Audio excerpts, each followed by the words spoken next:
Hello, today we're going to look at a hand that caused me a lot of trouble, and you might not agree with me, but even more so, this is a reason to look at this. So let's jump right into it. It was a 1-2 hand played at the Empire Casino in London. A tight player under the gun raises to 7.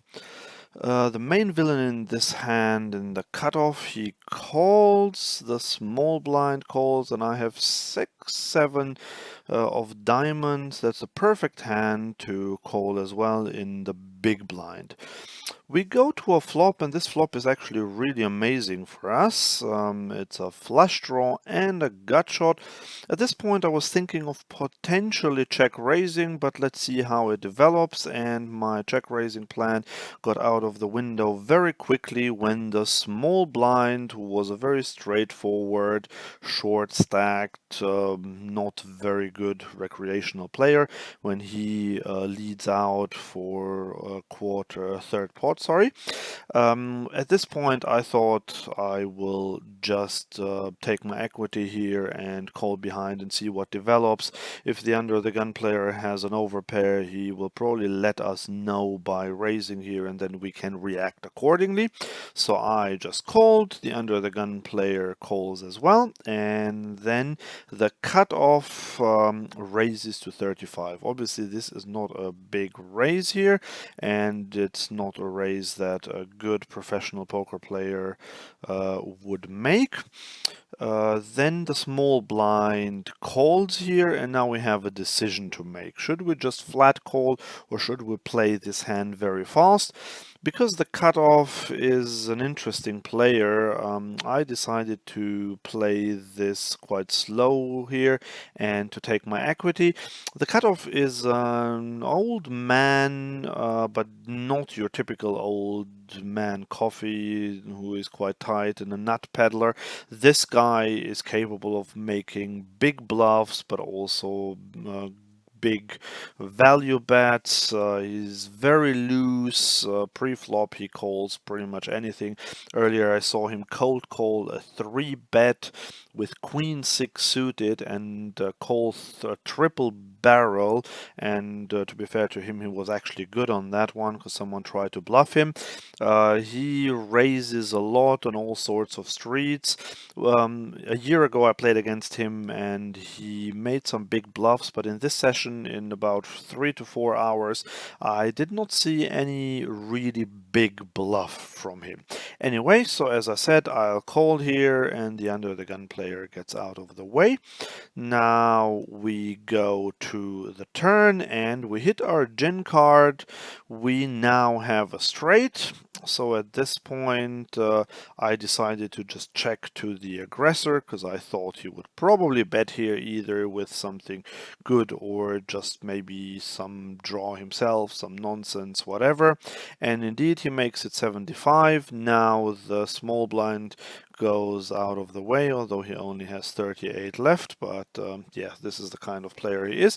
He just folded here, and here again I was thinking whether to raise him now, but I thought he might well be bluffing here with a draw or overvaluing something, and I thought I could probably get more money out of him by just calling here and then seeing what he does on the river. So the river is a complete blank, and again here I was just thinking whether I should bet out here because I do have the diamonds, and it's a bit like pretending to have missed the diamond draw to get called by top pair or something a little better than that. But then I thought this player might go for a bluff here.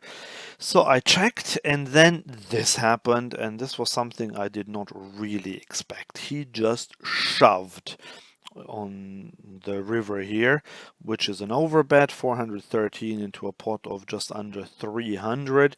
And if he had bet half pot or something like that, even 2/3 pot, I would probably have gone all in here myself. But with him shoving here, this kind of changed it a little bit for me. And Now, I pondered for quite a long time whether to call here, and I got ridiculed at the table because I have a straight here, and what am I afraid of? Well, if you are in that camp, let me ask you one question.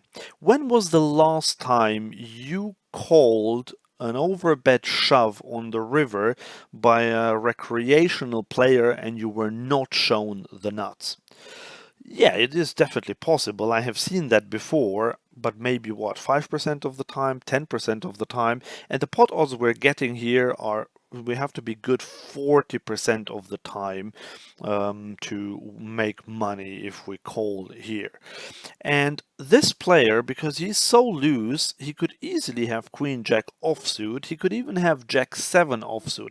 There are 16 combinations of Queen Jack off. There are 12 combinations of Jack 7 off. And I lose to all those hands. And yes, he can have a lot of other things here, but then I also blocked diamonds here quite heavily with my hand, so I just wasn't sure. I don't think I was really going to fold here, but it was not that easy of a decision. So you can let me know what you think after everything that I've told you here, whether you would call. In the end, I did call here because I just had a bit of a tell on this player, and also I knew that he was capable of just going all in here with nothing. Um, and then I talked to him for a bit, and he claimed to have two pairs. Then he said, "Oh, he might have a set." That didn't really fill me with confidence, all of that, because it sounded a bit like he was trying to downplay his hand, pretending that he had nothing. But I did call in the end, and I was shown the King 10 offsuit here, which means that he had top pair. He turned top pair into a bluff here, presumably, or maybe he thought he was good. I'm not even sure about that. But I scooped a big pot, and as I said, I got ridiculed at the table for taking so long. But do let me know in the comments what you think, whether this is a snap call against the player type I mentioned, or would you just say you're probably not good 40% of the time against a recreational player that overbets the river? Would be very interesting to hear that. Thanks for watching this long hand here, and see you next time. My name is Andreas. I'm the author of the London Poker Guide. Thank you. Bye.